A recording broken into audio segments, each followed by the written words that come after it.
So you've been shooting all summer with field points, you got your bow dialed in just right, but then you spin on a broadhead and you come to find your broadheads and your field points aren't hitting the same spot. Don't throw out your bow, don't buy new broadheads. Today we're going to be showing you some tips on how to get your broadheads flying just like your field points. Now before you jump into troubleshooting your broadheads, what you want to do is make sure that your bow has been recently tuned at an archery shop.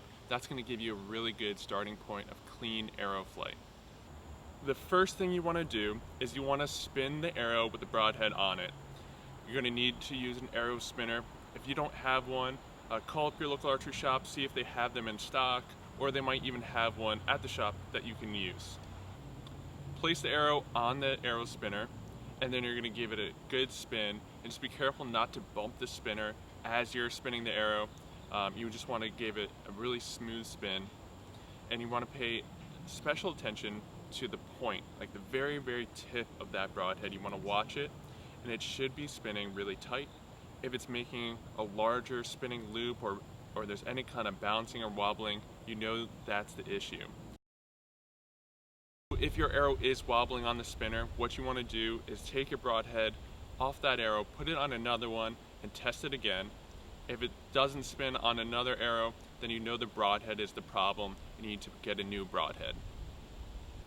So another fix for an arrow that's wobbling is to use an arrow squaring tool.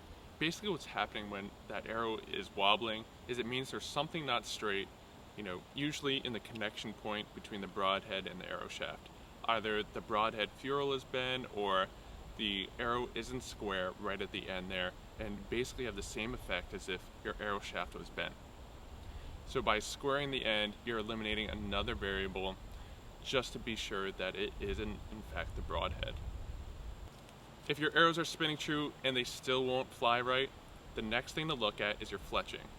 If you're shooting tiny little fletching like this, what you want to do is shoot a larger vane or go to a 4-fletch configuration. Basically, broadheads, especially fixed blade broadheads like this, they create more drag on the front of the arrow, and that drag is trying to steer the arrow and is competing for control with your fletching.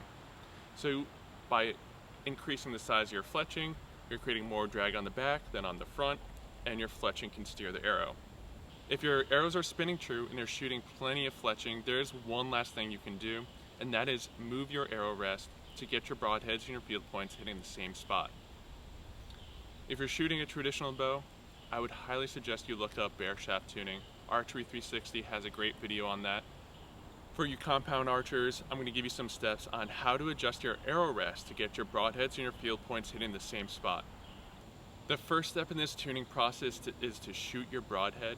You want to just take note of where it lands. If your broadhead hits left, you want to make a small adjustment to your arrow rest to the right.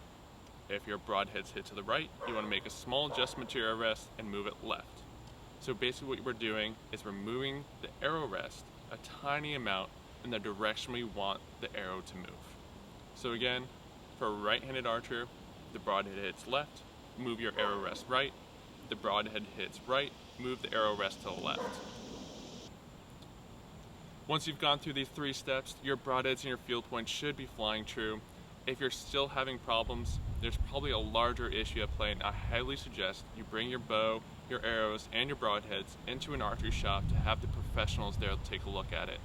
You can find a listing of archery shops right on bowhunting360.com.